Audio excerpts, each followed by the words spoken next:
I get asked to write forwards, blurbs and stuff to a lot of books.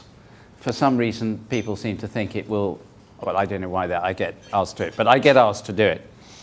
And every now and then you get asked by someone you know and respect, like Phil and Angharad, and you think, oh, golly, well, I'd better do it thoroughly.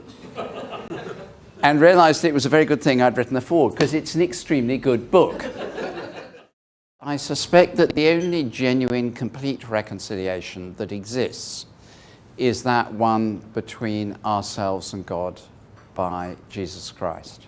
That's the only reconciliation in which the very depths of our hearts and beings are transformed by the action of God, through a God who himself reaches out to us in absolute grace. And in all human efforts at reconciliation, there's always a certain holding back. Most of the time, it's a very significant holding back. In other words, it's not reconciliation, it's learning more or less to scrape along with each other rather than to love each other and to be reconciled to each other.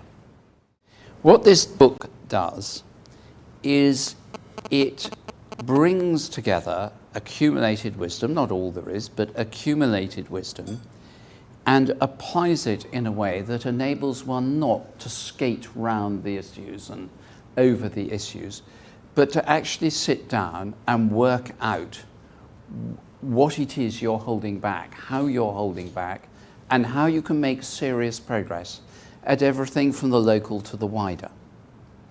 And that is particularly important. The study guide is going to be very essential in this.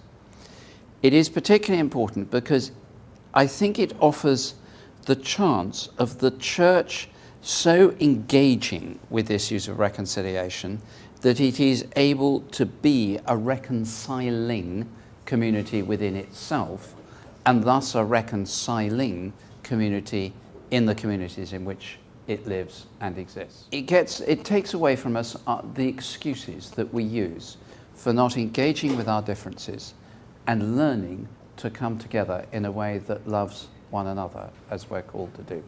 So I'm very grateful to be asked to say something today to introduce it. I'm very grateful to Phil and Angharad for the work they've done on this.